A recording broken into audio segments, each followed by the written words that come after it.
Hello, and welcome to another episode of the Monkey Business Show. We have to rush into starting because these gentlemen were giving me gold outside of the podcast, and I want these funny and clowny conversations to happen in the podcast. Today we have a new guest. Lizzard, what's up, buddy? No one was being funny. I don't know what you're talking about. Great. It's great to have you. Kyle, good to have you back again. And Johan, thank you for joining us one more time. Okay, so Johan, you have a tree now in your room and a whole garden inside your room, an interior garden. Yeah, and they didn't finish, so I had to finish. But it's cool. It's fun. I think even if they finished, I wouldn't have trusted it. I would have probably redone it anyway. But it's been a lot of fun, part of it, and it's beautiful. It's awesome. Finally have a room with plants in it. I think I'm almost 30, and I never had that. So cool. So we were talking about that you have an irrigation inside of your room. Automatic irrigation. It would be too painful to have to water all this by hand. And it's like, I already tried once and everything got wet, and then you end up, no, man, it's a lot. But irrigation's fun. Irrigation's a lot of fun. Honestly, it's a fun pastime. It's like a little game in itself. So I want people to understand that you had to get an automatic watering system inside your room because you could not water your plants without getting everything wet. But I'll show you. I'll make a video after, and we'll clip it in, and you can see like how much there will be to individually try and water. By the way, that's like your what room, like your gaming room, or what you have obviously a PC there. So you have flowers around your like. 1 second, I'm gonna get something. I'll show give you. me. I want to see. I just love when people think about like Dota people being able to just do normal activities outside. He had to get a watering system because he couldn't water the plants. No, that's what he was complaining about. It's like, they were supposed to finish. Now it's like a week, and now they're on. Now I have to water my own plants. And it's like, I hate it when I can't get the indoor automatic watering system set up in my villa. Like that really has been a problem for me in my life.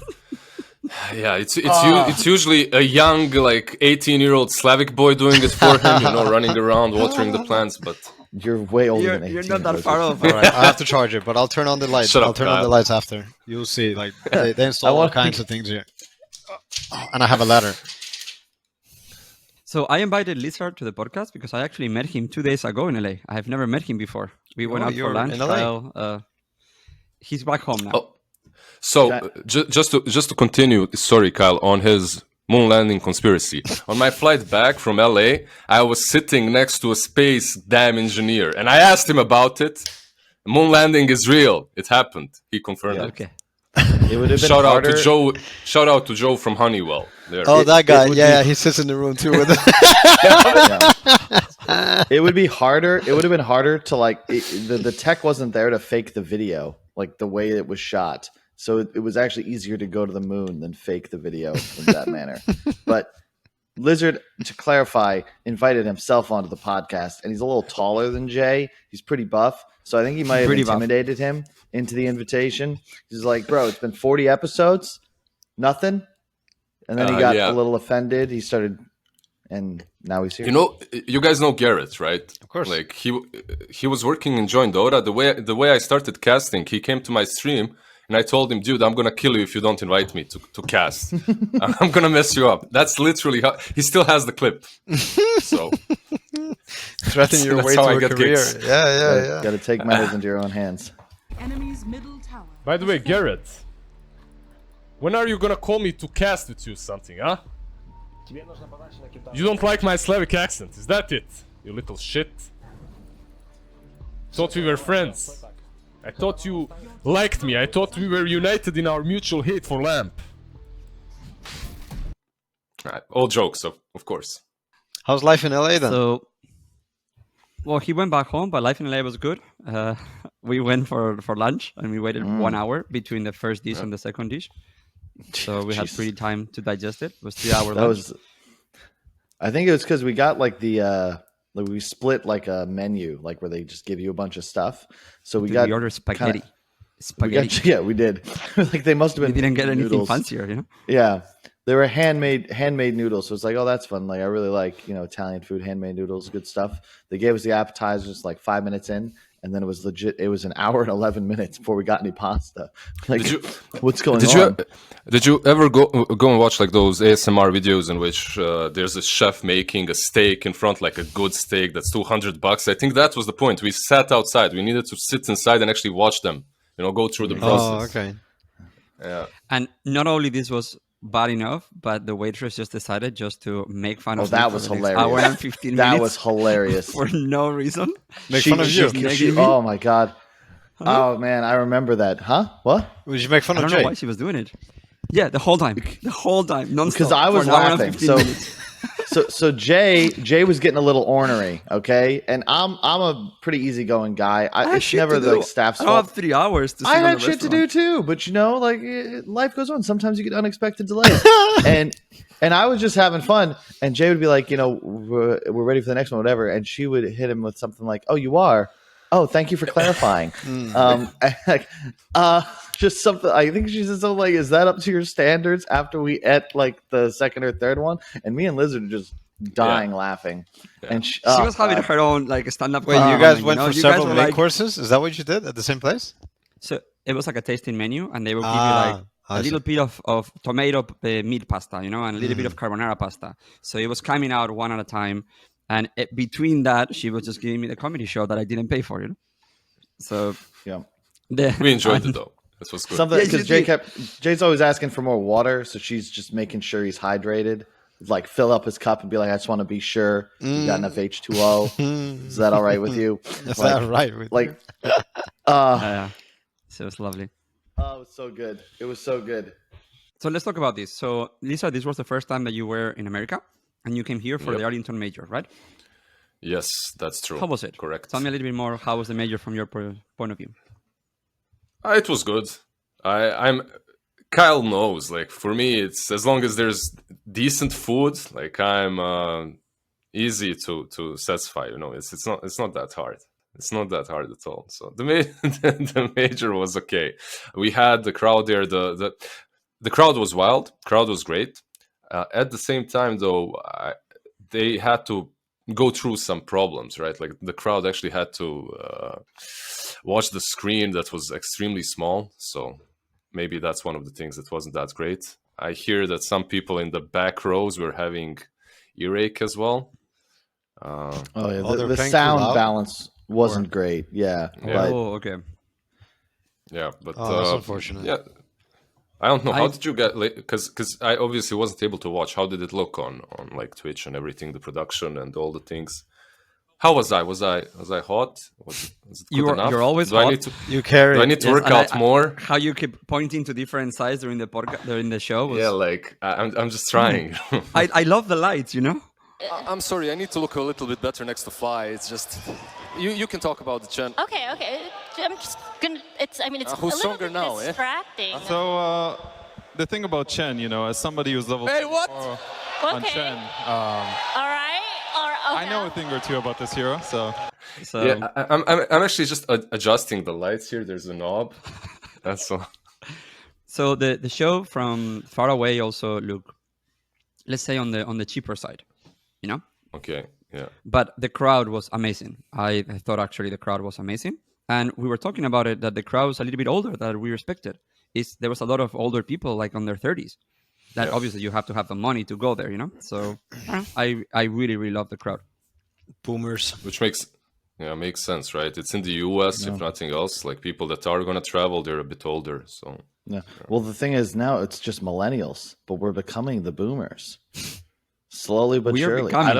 I became a boomer a while ago. I refuse to get TikTok, so I think I'm always going to stay out of touch. Me too. I'm too old for the new one. I like my YouTube. It's all about how you feel. Kyle, you just turned 30. I did. He's a real adult now.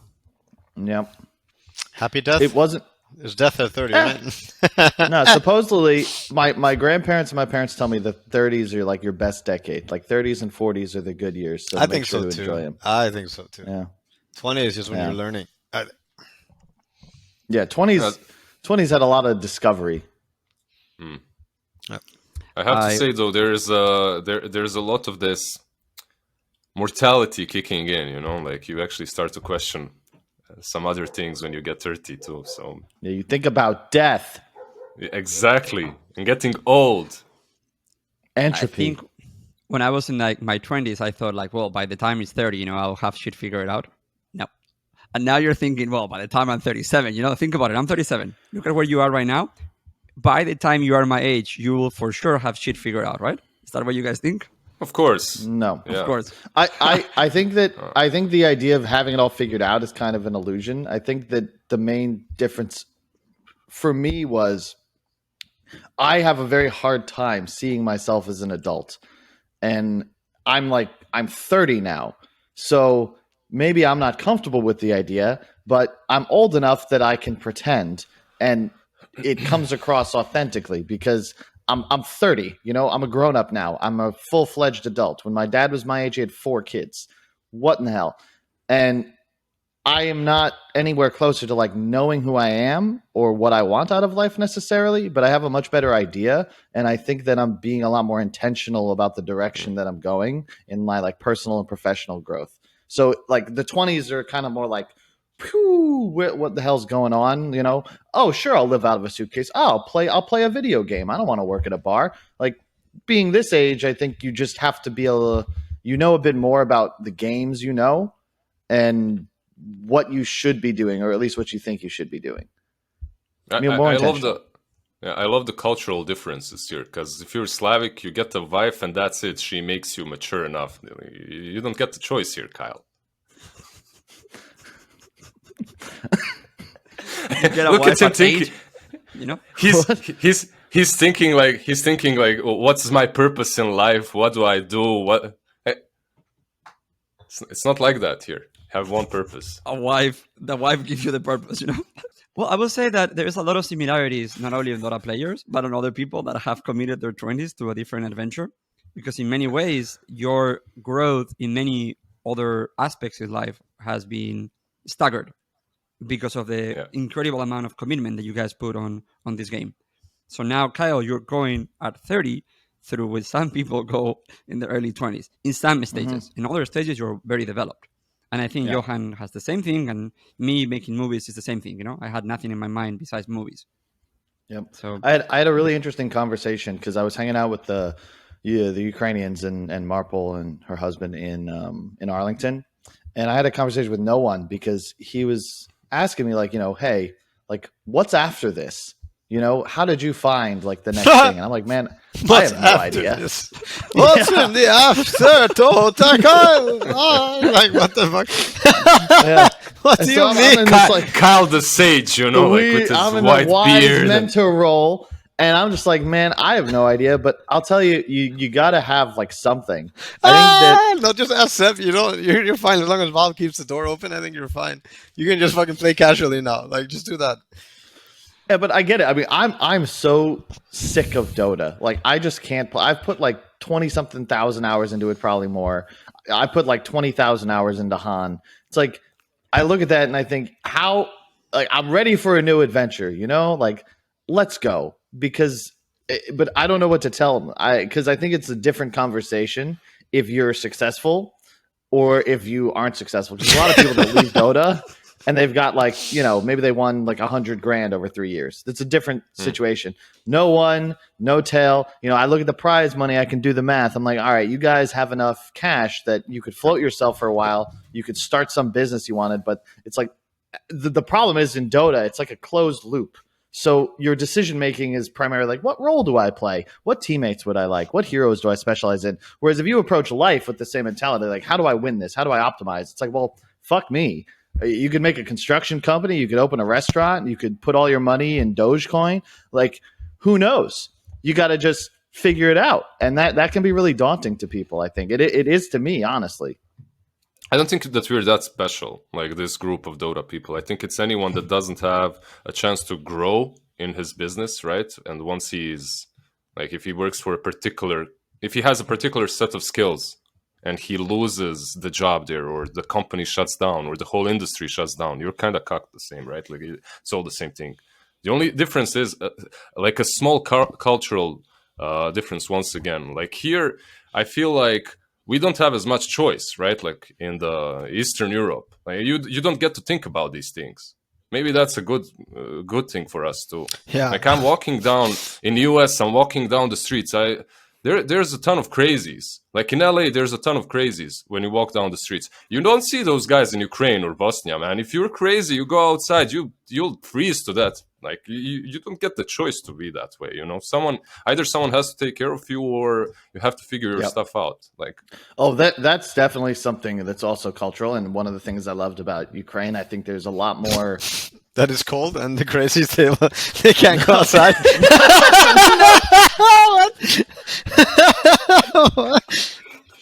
There's a lot more familial bonds, and part of that is probably because, for reasons Lizzard explained, like there's hardships that are built in that you have to like have a community for. In America, it's a lot more common to just not be close with your family. Like I live with my cousin. A lot of people don't even talk to their cousins. And then you have, you know, we have like the nursing home industry is like billions and billions of dollars in the States. I don't really think that are nursing homes like is a place where you put your grandma a thing in Bosnia, Liz? So only when they're so like only when people are so sick that you really can't take care of them. Like if they're in their bed lying, and even then, like I don't know if I want to talk about, but whatever. Like my grandma, right? Like she lived with me. She was in a really bad condition for a really long time, and she lived with me. I was like 20. She lived with me in my room. My parents and my mother lived in the other room in the same house. We had. That's a one bedroom house, pretty much. They slept in the kitchen, by the way, on a sofa that opens up. Meanwhile, in my room, it was me, my brother, who was 5 years older, so he left at the time, and my grandma. So it's like we don't have that. We don't. We also don't move out very early on, right? So this might be weird for you, like Lizzard. What the hell? Why didn't you move out when you were 17, 18? We don't do that. You don't have the opportunity. Like you can't afford to get to a different place. By the way, I'm sorry for taking this podcast. No, that's good. That's good. Really low. Thanks for sharing. Yeah, agreed. And sorry for smiling during it because I didn't know that, and I think it's great. It's just that while we were hanging out in LA a couple days ago, he kept making quips about like, oh, in Bosnia, like as a joke. Like, he was like, this like the road was shit. He's like, in Bosnia, you're lucky to have roads. Yeah, that one was a joke. Like our roads aren't that bad. I have to say, you pull the whole Bosnia card, all the time. Oh, this pasta is good. Well, in Bosnia, we don't have pasta. Okay, dude. So, yeah, I'll pay for the lunch. Sorry. Because that was beautiful. That was beautiful, but all I can think about is like, yeah, back in Bosnia. Don't kill me here. Like the Bosnian fans and guys, they're gonna rip me off. Like it's not that bad. Like the roads are actually worse in Ukraine than in Bosnia. Actually, I think the roads are worse in LA than they are in Bosnia and in Ukraine. Oh, really? Worse in LA roads are terrible. Oh my god. You've been outside my house, right, Jay? That one takes the cake, right? Isn't that the worst out of all of them? When you make a ride, it's like, oh, baby. Yeah, my way to Aldi is like, oh my goodness, bro. It is. It's a roller coaster.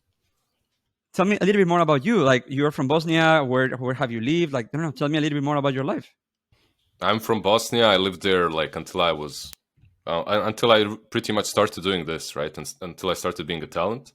Mm-hmm. Actually, when I started playing, I moved a little bit, like lived in some team houses, but nothing really crazy. I didn't move out of the region. I was rank 1 with Meepo. I was actually a better Meepo player than N0tails. Just didn't make it to a good team. What can I do? You know? Yeah.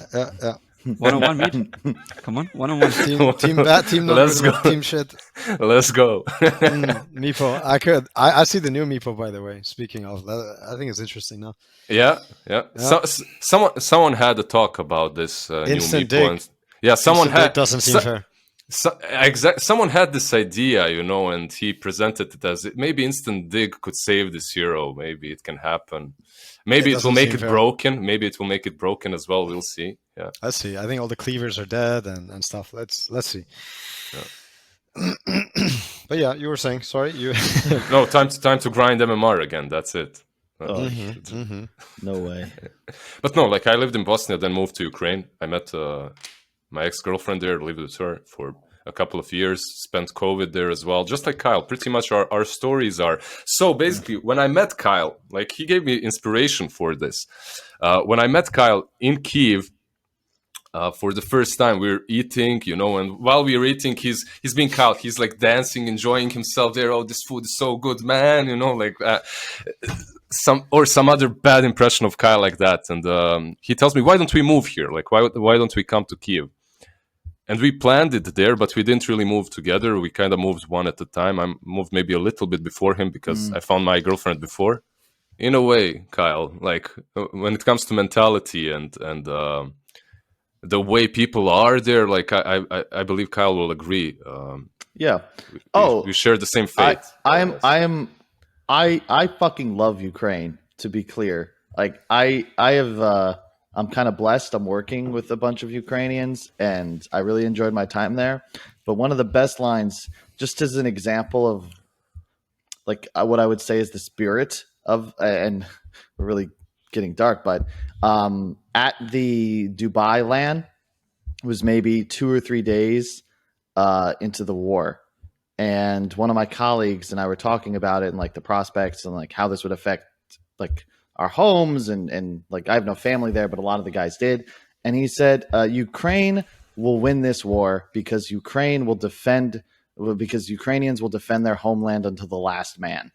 And he said it with 100% conviction, with no fear whatsoever. And at the time, there were tanks in the middle of Kyiv and there was no real clarity on the outcome of the situation. And he was just like, yeah, no, there's no chance. And currently Ukraine's kicking ass. So let's go. So you both end up living in Ukraine, and that's where you guys got to spend more time with each other, or working on different Dota products, or how does this? I saw Kyle all the time. Kyle all the time, literally every single day. It's like once a quarter we would actually hang out. He came over to my house one time. He gave me bread and vodka, which I appreciated. That's like, I think salt too. He gave me bread, salt, and vodka as like a traditional housewarming gift, which was really nice. This is something that I'm actually very, very sad of. Like when I was in LA, I went to Kyle and I even like expressed this. Like I wish that we did hang out more while I was in Kyiv. It didn't feel right, but it is the way it is. Like life had. He wanted to really. He should have secured his place in like Kyle's friendship so that he would have more event invites. Because I do lead the talent cabal, and he has fallen out of my favor. That's literally why I went to LA. It was actually a business trip. It's not about the beach, It's just to. But I still took care of him. He's gonna get a TI invite. Everything's fine. Like I sorted it. Am I? Thank you. Of course. Okay. So Johan, so it feels like the Kyle cabal has a lot of very eclectic, different people that don't get along in real life, but we are all friends with Kyle. Without naming names, I'm Switzerland. There's people that we will never hang out with that are also friends with him, and he has to compartmentalize groups. So we all end up together on the same table. So I have the same thing also with childhood friends, like a little bit of this, where some of them we were all friends together, and then they fall out, and then it's like, oh, you can't hang out with them at the same time, but you're still good friends with both. Really strange stuff. Yeah, having groups of friends or groups of people.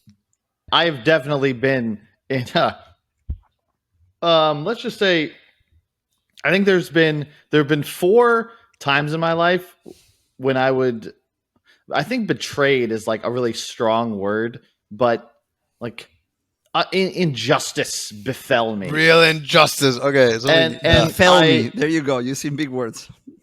Okay. Everything is a big word to a Spaniard. Befell me is not a big word. How many times you get 6 letters? Come on. I get befelled. You befelled. We befelled. The Bosnian understands. Even the Bosnian can. Yeah, I'm sorry, Jay. You're wrong on this one, man. Come on. I had some really tough times, and part of why I like just full YOLO'd after I got kicked from Cole was because I was just kind of sick of it. Because I felt, my destiny was tied. You were befelled. My destiny was tied to people that a great sickness befell him. You were getting befelled by complexity. I get the feeling. So yeah, I had to be my own plague doctor. All right. And I realized, I felt very strongly that I always acted in some ways. I look at it back now and I realize I was naive because I would, nowadays it's very normal in teams that different people have different salaries. And I would always negotiate for like my team and for what I wanted for my team. And I would always take the same salary. I didn't make any pushes for like, equity when we were not being paid. I wasn't doing anything. Like I was floating the team house's utility bills and was owed a ton of money when I actually got kicked, which was ironic. So it's like I put the team. I would keep them together through will, and I wanted the best for everybody. And then I realized, this wasn't returned in kind. What is the use of it? And I look back at that now and realize I was just kind of dumb. And I just kind of was like, what? I ditched myself and my mom's. I started traveling and doing talent work because end of the day, it's like, it's just me. And there's other flaws within that life, notably that there's no such thing as job security. And it's this like weird, feeling because you're never sure if you're going to get invited. Like I had anxiety about whether or not I'd be able to continue this career. And that goes across everybody in the ecosystem. Everyone. Because you just never know. You don't get booked months in advance. Like the DPC was the first time I actually knew I had work like 3 months out. So yeah, it can get stressful.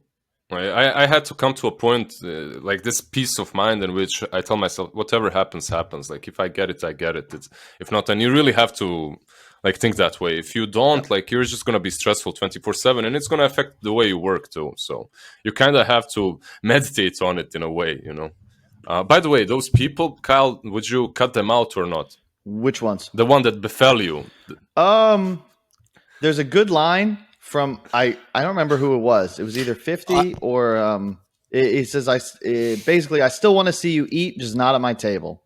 And that's my mentality. So exactly. Why would I go out to dinner with those people, bro? It's like, why would I go out to dinner knowing that they're there? It's like, can't we all just get along? Why do I told you that line on the person who I was eating dinner with a person who befell you? By the way, I would read your fantasy. If you were to write like a nice fantasy book, I'd read it. It'll be the story of my Dota career, but I had superpowers. He didn't drop the I was secretly a knight. Yep. Yeah. Everyone has that one story, right? From a team. Everyone has one. Like I had a team in which I was always like Kyle, thinking that we should improve as a team. We shouldn't change players. We should like work together, all this shit. And everyone wanted to kick one player. Eventually, the team disbands, and in our like group Discord, he writes, "Guys, I was the only one protecting him, by the way." He writes in group chat, "Yo, so I would like to continue playing with all of you, but Lizzard, he pressured me too much." Like, okay, fuck it. What can you do? Boo! It was fun as well at the beginning. Like I didn't play Dota like you guys. I played Warcraft, like just Warcraft 3 RTS. I competed in it. Nice. But I loved it. Like I loved it so much. Like what we would play for tournaments that were 200 euros or something in Europe, right? Like there's a monthly cup for 200 euros, but it was just the whole energy of everything. It was all just starting up. It was growing. It was amazing. I loved it. It's always the passion that carries. I mean, that's why these new games are so good usually, or like new generation games. It's because that's what the people want. That's the thing. I wish there's a line I've used. It's kind of all you should spend a lot more time making sure you're playing the right game than you do mastering the game you play. And I wish I had thought like that when I was like 22 or 23, because I had a lot of fun, but I think I probably would have pursued other opportunities that came around when I was like playing. Like I was so much better suited for casting, and through casting I found like a lot of different possibilities. Like there's the esport industry is kind of, I mean, esports might not be around forever, but gaming is insane. And I think if I had shifted more towards gaming and other things around the industry, like it could have been very different. Or I should have just pitched some fund like, hey, I'm going to make an esport team. I just need $30 million so I can buy an Overwatch League spot. That could have worked. I regret I didn't do that.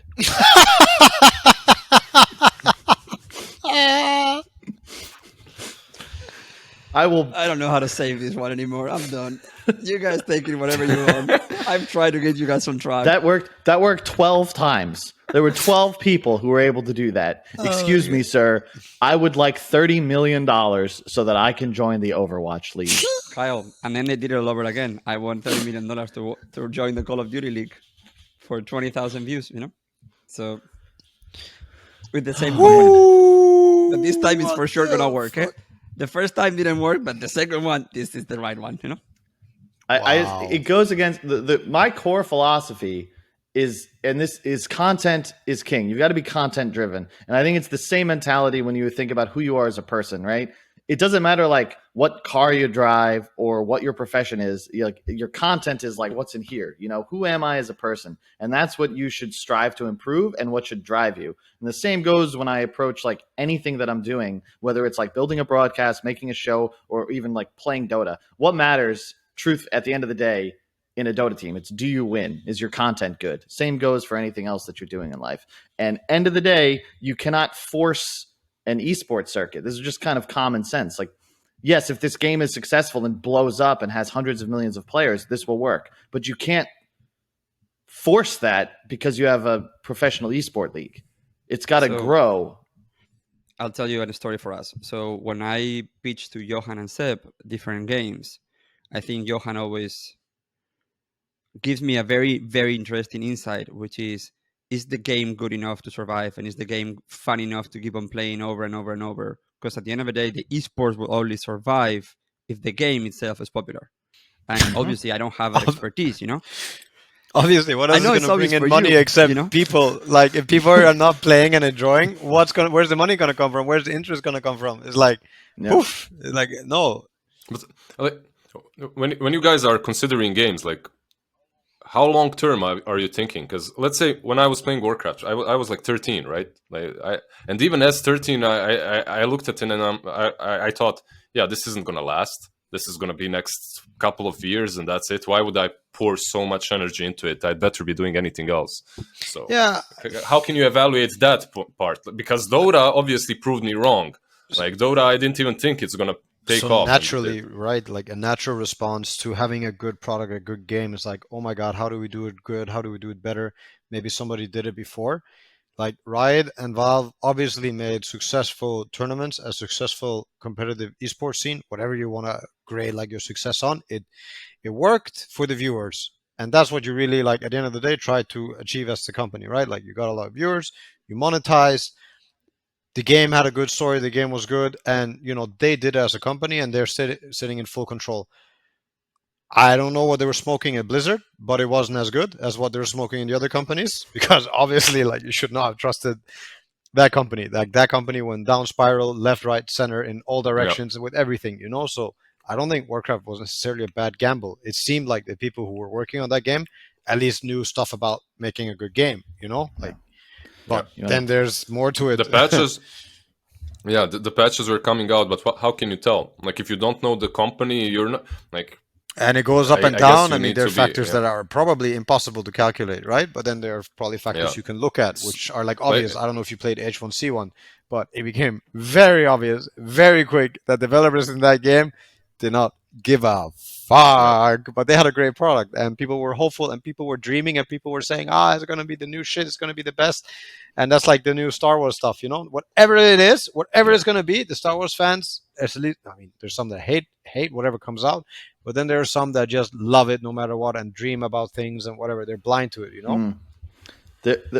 but you guys consider yourself extremely lucky as well, right? Like, just of course, I don't think I did good evaluations like that, like playing Dota. I just played a really good game, and then I think that's a good step, like hopefully the developer knows what they're sitting with.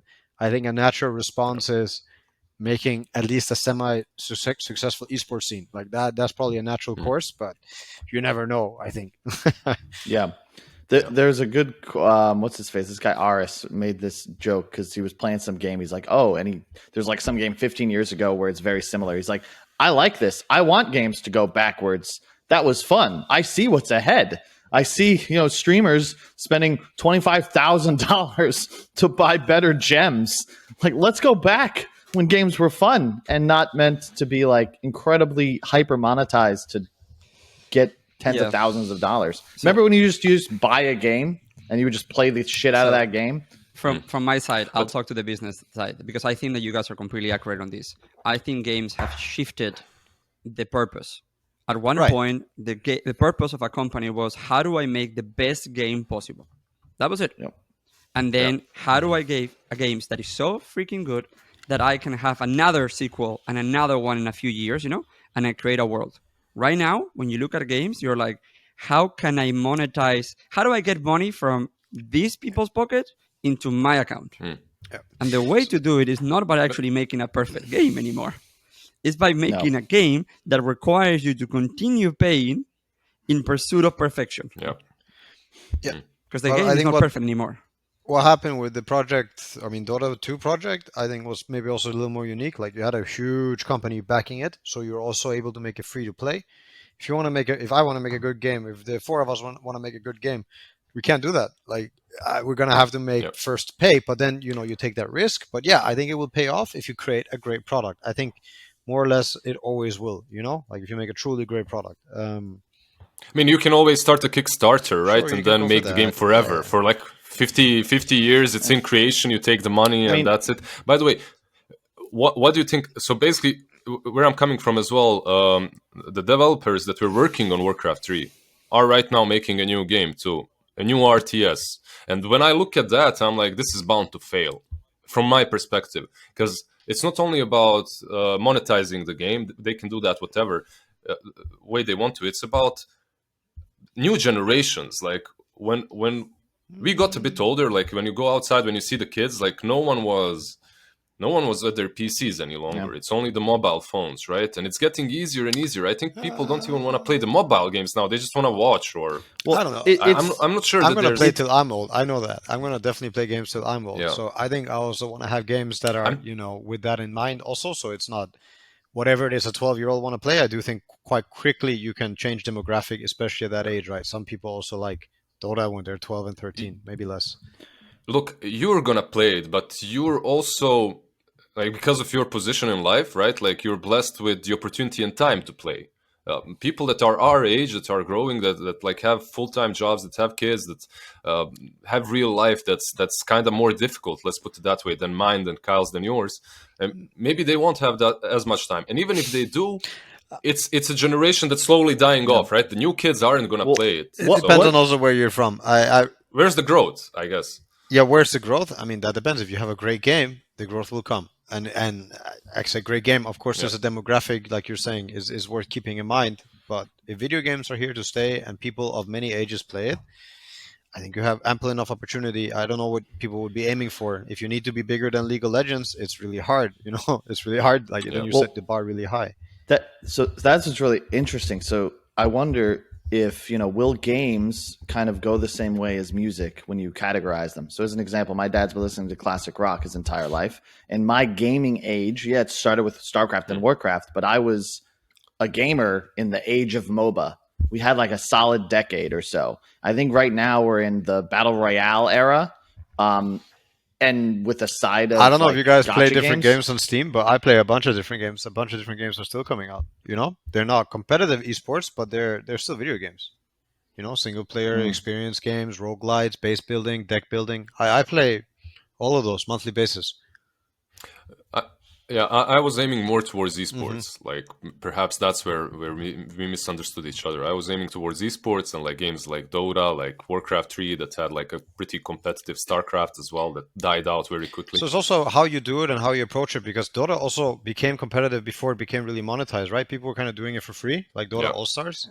So again, I think with that, it really depends on how much do people like playing it, how much do people want to get involved. And what we said before, like nowadays, people are really worried about how they make money before they make the game. I think before they were like just worried about making the game good enough that it would, give them the money back. Also to your question, like, is that bound to fail?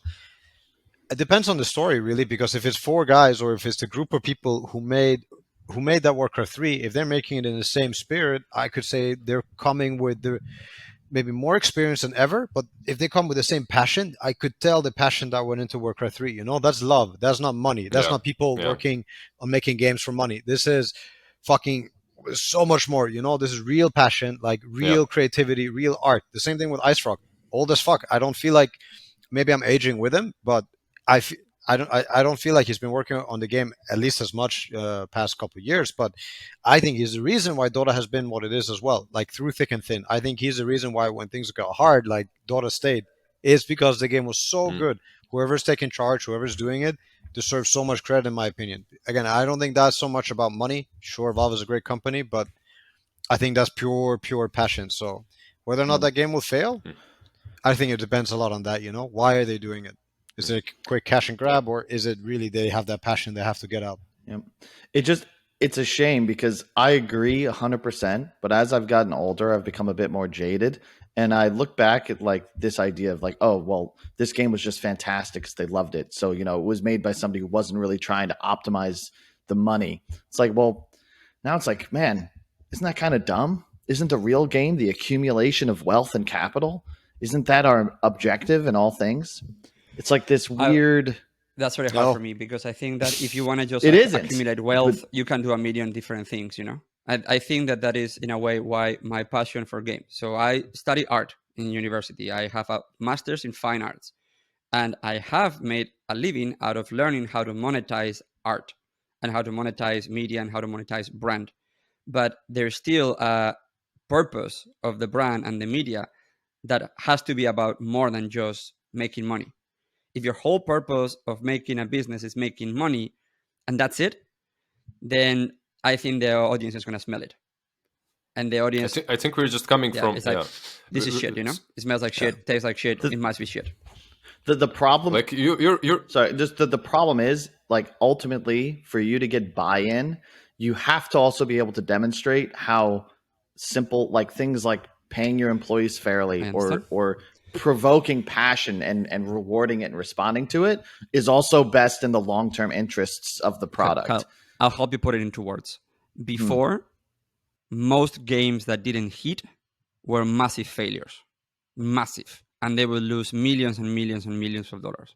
And now they design those games, even the ones that are shit, that could still get a tiny little audience and make some money back.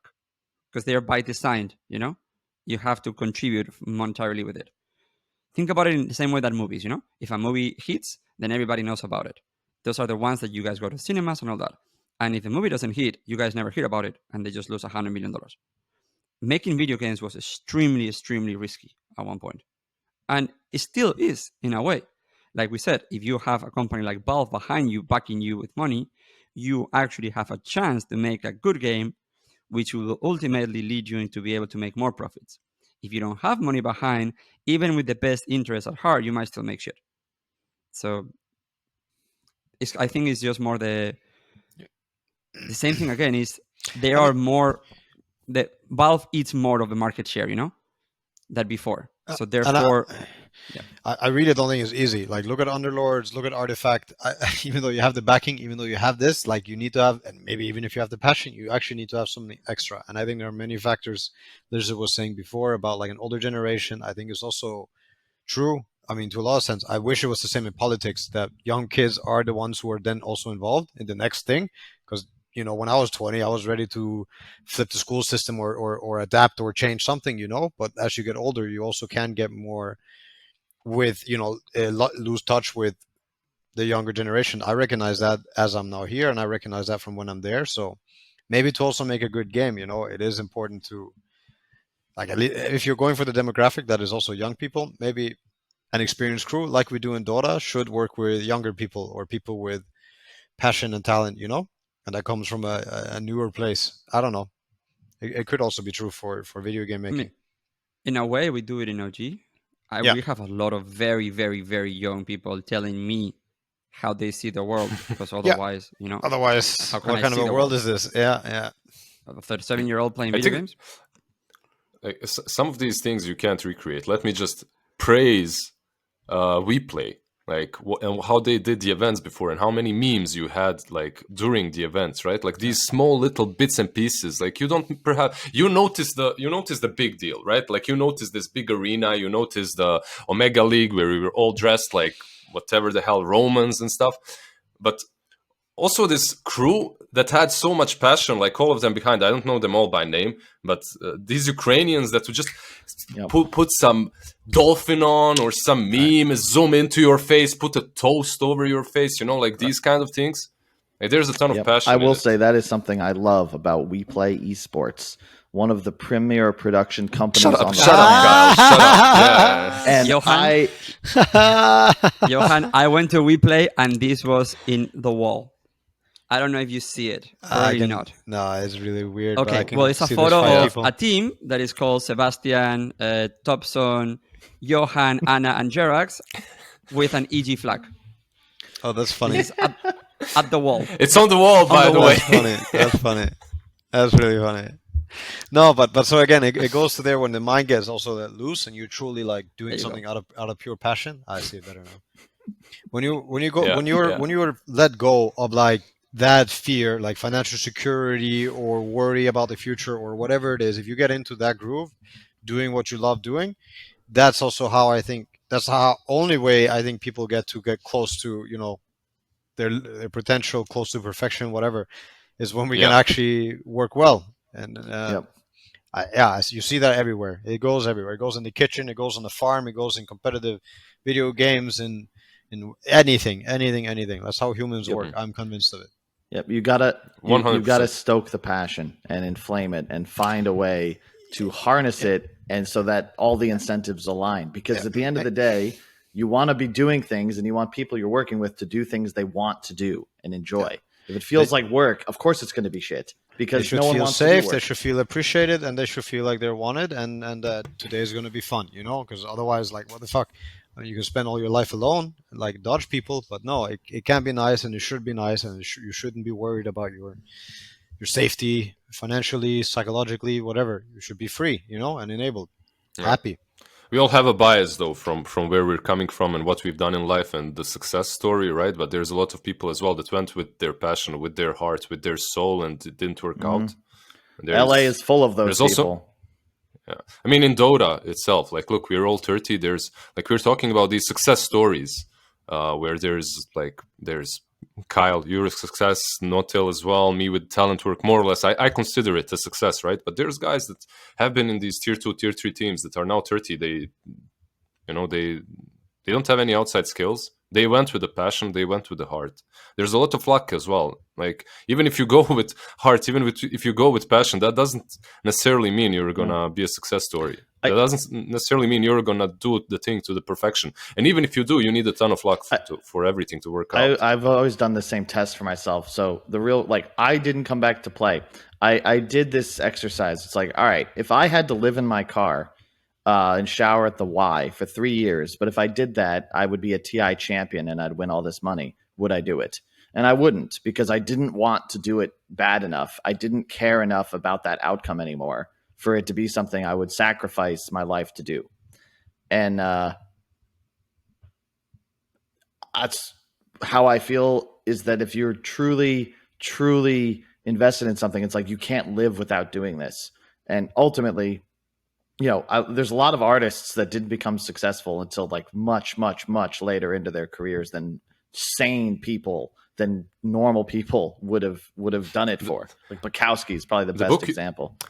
The book you gave me, the reason why I left it is because I read a lot of Bukowski in high school, and I didn't want to go through someone that's writing about him. I'll read the book, whatever. But I was like, because I didn't like the feels that I had while reading his books, right? But he's an amazing author and a good example. His epitaph on his tombstone is "Don't try." And people don't understand what that means. What he's saying is like, don't try, do it. So he didn't try to become a writer. He was a writer. He just wasn't successful for 30, 40 years. But he was a writer. And that's the kind of lunacy that you need if you want to take luck out of the equation. Okay, can I go with a little bit of realism here as well? Try, but be sure that you have circumstances or a certain disposition like in the thing that you are doing, right? Like writing is a bit hard because it's kind of hard to value the quality. But let's put it this way: I had a guy that's 2K MMR. He approaches me and asks me like, "Hey Lizzard, what do you think? Can I go pro?" Like, bro, no, I want to tell you How old no. is this person? Because Amar was 3K 2 years ago. So he was, I don't know, like 18, 19. Right. He just started university. Basically, what I told him is Fair like, enough. I cannot tell someone not to follow their dream. Like, that's not, even though I would really like to tell you, I can't. However, what I can say is take a year if you really feel like that. Take a year off, no longer, and see if you can reach like some higher MMR, like 6K or 7K at least. I don't know. That sounded reasonable to me at least, right? Because I didn't try to go pro until I was really high ranked. Until I didn't try to stream until I really figured out that because I'm high ranked, because I'm kind of going pro, I might get some people there, right? Like, people find themselves like you can't be a football. Like I can't go right now and say, yeah, I want to be a tennis player. You know, if I try hard enough, it's not gonna happen. Like no matter what my passion is. I have A little bit of realism. I have faced these million times in the movie industry, and I would say that one of the good or bad things about the sports and esports is that your window is much smaller. So let's say if you haven't made it early at 37 right now, I don't think I can put, doesn't matter how many hours I put, I will not be able to become a football player, a basketball player, or a Dota player. So in a way, life will check your realism, early. But think about movies, think about other jobs or other careers. There's people that are until their 50s, 60s trying to make it as an actor. But then my advice has always been the same thing, which is what Kyle was saying, is if you want to be a writer, you just have to write. That's it. Being successful or not is a different conversation. If you want to be an actor, you just have to act. If you have another job and you still act in the evenings in your theater group or in your YMCA group or something, you will be an actor. But I can't guarantee you that you're going to be successful. And something even more complicated, I can't even guarantee you that being good will lead you to be successful. Because you could become a great freaking writer and still not make any money and still not be recognized. Look at how many artists have only been recognized after died. So you can be a writer if you write. You can be a caster if you cast. You can be a Dota player if you play. But being able to make a living out of this, very different.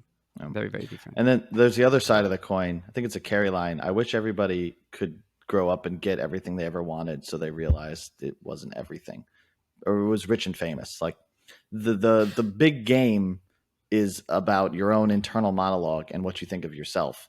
Because again, I've started to see myself as successful, but it took me a really long time to do that because I'm around people that have reached significantly higher plateaus. And I'm like, oh, I want to be that. Like, I'm not good enough. But ultimately, whether you're happy or whether you're successful is actually all in your head. Like, happiness is a choice. I struggle a lot with this myself because I find myself in positions of success and never feeling that is enough. Because, well, that's the game. It's never going to be enough. If I make 30 points in a basketball game, is why didn't I make 50? What do I need to do to make 50? And if I make 50, or how do I make 60? And I think it's a little bit of this cultural difference as well. Once again, here, like between the America and like Eastern Europe, because here it's very difficult. Like we aren't sold this story. Like as long as you try hard enough, you're gonna be a winner. You're gonna have this American dream, right? Like we don't have that here. What we have instead is like the Swedes. Swedes have, what's the word for it? If you guys maybe our Danish boy knows. They love each other up there very much. They have this word which is literally like what does it describe? It just this life of blissfulness and happiness, but with having just enough. Oh, I was thinking joie de vivre, but that's... No, it's Swedish. It's a Swedish, like they have a book on it basically that kids get like very early on in the school as well. It's basically like you will be happy as long as you're happy with what you've got, right? Like if you're always striving for more, like you guys are saying, like if you're always trying to reach This one next step. Lagom. Not too little, not too much. Exactly. Exactly. Yeah, that's it. Is that when you Just lose $10,000 a day? Or that's a different kind of lagom? What are you referencing? I'm alone in this joke. I have no idea what you're talking about. Let us change the subject. Okay. Johan, how do you find your lagom in your day-to-day life? What gives you joy? My puppies, things in life, I guess, like being grounded. I think it's the greatest source. I also think competitive strive was fulfilling. It was a nice journey. And I also think it was me being, I don't know. I'm trying to get very much closer to my human nature, monkey nature, whatever you want to call it, like my true nature. And that's right now I'm having a lot of fun with that. I think I've been true to myself for a long time, and it's taking me to a very nice place. Our day is filled with more simple things, more grounded things: plants, dogs, food, myself, health and fun. So I don't really know, nothing too crazy. I mean, we went paragliding, we went surfing. Nothing too crazy. Please continue. Yeah, it's a nice south. It's the hot weather. But hey, bro, everybody is on that life down here. Everybody is like chilling, takes a break during the afternoon. But as you said, and something I've talked to Jay a lot about as well, and I think that this mentality is kind of what I'm like, the OG mentality.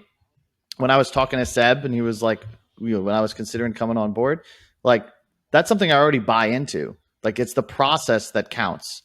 It doesn't matter if you win or lose. It's about being sure that you're doing it in the right way with the right people. And the same goes with how you should live your life. The relationships that you have are the most valuable. Who I have in my circle, no matter work, is what counts. I think that the values or the statements are easy for people to agree, but are extremely hard to live by. Of course, simple, not easy.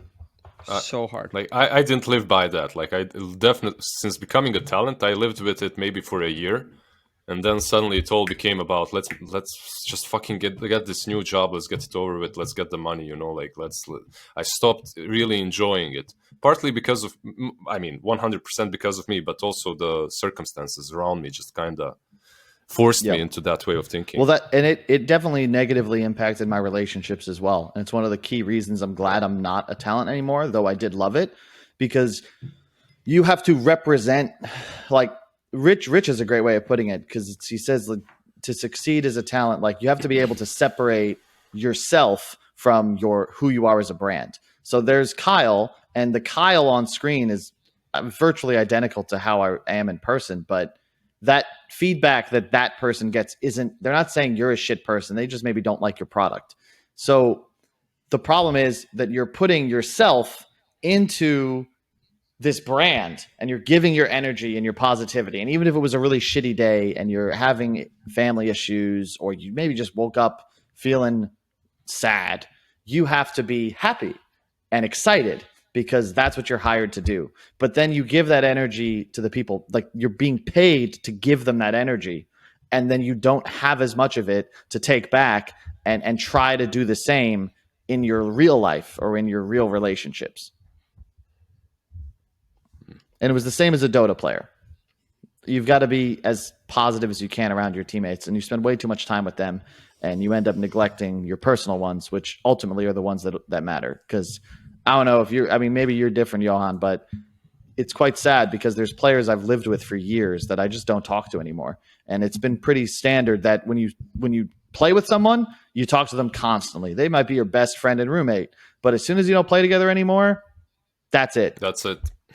Well, that depends then. How was your relationship defined, or like how deep did it go, and did you ever talk about it? Because sometimes maybe you can blame it on yourself too, like parts of it. Oh, for sure. Like I completely resonate with what you're saying. I also wish it was different with many more players I played with. Like, truth be told, there's only, I think, Seb that I talk to on a more than monthly basis. The rest is, even almost fucking not bi-yearly, like half a year. Sorry, the other one.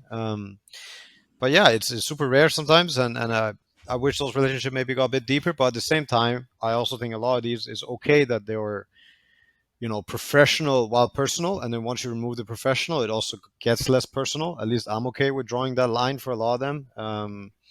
As in, I'm also more open, but I also get it. Like, we live different parts of the world, we're so far apart, like, and it's not same for me. It's not fun, as fun and as easy to do sometimes. And I have the same relationship with my family sometimes. I like to be more in contact with the people who are close to me, but yeah, and I like be less on the phone, but yeah. And then so it is, like, I don't know, I think taking every relationship serious is a good way to approach it, even the ones you meet for the first time in your life.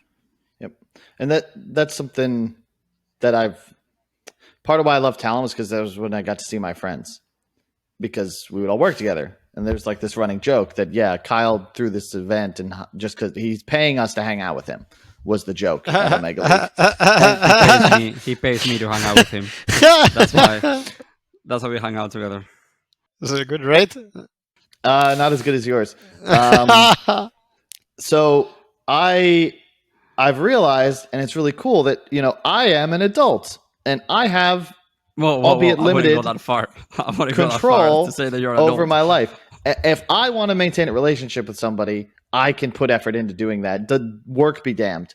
And all it takes for a relationship to continue and for a friendship to thrive is a mutual desire. It doesn't mean you have to talk necessarily all the time, but there's people that, like, I miss terribly, and when we hang out, like, I'd still be welcome on their couch for a week. And that's always going to exist because there's a mutual desire for us to preserve that relationship. And that's what I want to put more time on and always have a focus on, because that to me is the dream. Like, what's the use of having a villa if you don't have friends to sip wine and look at the trees with? Because if you're not happy with a coffee shared with a close friend, you're not going to be happy with a yacht, no matter what. Some of the best nights of my life and my fondest memories always were just people that I loved doing some stuff together, like street food in Malaysia at 4 or 5 a.m. Nasi lemak, some shisha, and a Milo dinosaur for $3. Like, that's one of my favorite nights of my life. I would say that I can relate. I like what you're saying. I think it's a little bit reductive because I find happiness on other things, but I'm glad that you find it that way, Like, what would you choose? What would you choose, Jay? What would be your happiness? Moment. So let's say that I am an introvert extrovert. I can be around people. Ambivert. But I have to constantly be putting the energy in. Like, every single time I'm with people, I like it. But after 3 hours, I was like, okay, I'm done with you people for the next 2 days, Your energy is I'm gone. Gone. Bye-bye. As well. I need to go home. And I for example, do better with only me and someone, So me and Kyle, we can hang out and I can maintain that energy, let's say, for a very long time. Groups of 3 or 4, gone. 2 hours, I'm done. So I find such an amazing pleasure and stability of just getting a book and reading, or playing with my cat, and there's nothing else, nobody's bothering me, being on the beach surfing and there's no one around. That solitude, it really fills me with joy. Well, I think most people are like that. I think very few people don't have any of that. I think most people at some point get fed up with each other, need breaks, need solitude. I think it's very rare that you find people that need none of it. But I also think most people can't deal with solitude for too long. Yeah, I'm an only child. Living alone, I'm 37. Like, I've been living by myself most of my life. So every time... You met Oliver before, right, Jay? I've never met Oliver, but I've heard a lot of Oliver stories, obviously. So Oliver was the old manager of TI. Yeah, when we came to Portugal, and when I came to Portugal, he also came, and we hung out. We used to walk around the city for like 8 hours every day. Sometimes we wouldn't say a word to each other for like 4 hours. It was so funny, dude. Wait, this is a good thing, though. No, we were chilling, bro. Like, it was great. Yeah. It was like that silent man dude thing. Like, I don't need to say shit. You want some water? I just hand it to you. Yeah. It's like, This is like the meme. Like, old friend you've never seen in years, best friend, and like, what do? You each have a beer. You're watching sports, not talking. It was the best night of my life. It's funny how some of the best nights of my last 2 years have been with you, Kyle. And I have one night specifically in my mind that him, Josh, and I... Can we put this on the podcast? Yeah. And we just went to Santa Monica. We don't need the details, man. Yeah. It's okay. So we went to the beach. We went to the beach. They had a beer, and we were watching fluorescent plankton on the water, Oh, and it was nothing. Oh, that's It was that's just cool. sitting there and just That's walking on not the nothing. beach. That's great. Yeah. And I have that incredible memory because they didn't want to go, and I kind of tricked them into going, and then the world rewarded us with fluorescent plankton just moving when the waves were crashing. I'm like, that's cool. that's I it. was just telling Kyle. Sorry, I was just telling Kyle as well. I met a stranger on a bus towards LA, and we literally did on my last day there. We literally did the same thing. Just walked by the beach for like 3-4 hours. That's it. I think it's about the place where I'm in as well. It's not necessarily like I'm a bit like opening up, living life like Kyle did. Like he was saying, like he was just traveling around and living this talent shit life, you know, just living out of a suitcase. The world. I worried way too much the last 3 years. Like I worried for everything a bit too much, and I'm just kind of pausing it for a bit so I can enjoy the walks and actually having coffee without worrying that I need to make money for some shit in like a year that's coming at me. You know, like, It's weird, but my like totem for this, you know, like the Inception like totem that I try and keep in mind is just to try and like I've embraced mortality. Like we're all going to die. Why will this matter to me? You know, what will this really have lasting meaning in my life? Like they used to tell Romans they'd win some grand war and they'd go down the promenade with like thousands and thousands cheering. And there was a guy whose job was to ride in the chariot next to them and say, Memento Mori, remember you will die. Like enjoy this because it is fleeting. And that's also what makes life so beautiful. That's why the gods were jealous of us in Greek mythology, because we have, as mortals, such a natural beauty in all the things that we do, because it's a limited amount of time with which we can experience this like massive planet with 9 billion people on it. And I don't know if that really helps. I don't think it helps people. I've tried to give this as like self-help advice. Like, just remember, like in a few billion years, the universe will explode, and in 100 years or so, no one will even remember you ever existed. So why are you worried? Doesn't hit right. Not for everyone. me. Flying spaghetti monsters coming to save me, bro. Don't know about you. I'm out of here. Last part of the podcast. Give me 10 minutes. So far, what do you guys think about the patch? All I can think of, every time anyone mentions the patch, I just think about the centaur with the cart behind him. That's literally it. That's all I can think of. Then we will not review the patch in this episode. Well, this was an eclectic podcast. We might have a few jump cuts throughout the podcast to keep us in track, and we'll get creative. Lizzard, thank you so much for joining us. Kyle, thank you so much for joining us. Thank you for the invite. Johan, amazing return with this new forest in your room. And final words for you guys, gentlemen? No, happy to be here. Happy to be talking with you guys. Good to see you, Lizzard, as well. It's Yeah, same. Likewise. I came here just for the no-tail. I saw that he's gonna be in, and I just wanted to see the hair. I'm kind of disappointed he cut half of it off, but freedom, absolute liberation. Yeah, I had to put up with Kyle in order to talk to no-tail. So sacrifices is worth making. Yes. Yeah, what can you do? Well, thank you so much. We'll wrap it up. Thank you so much, everybody, and see you guys next week.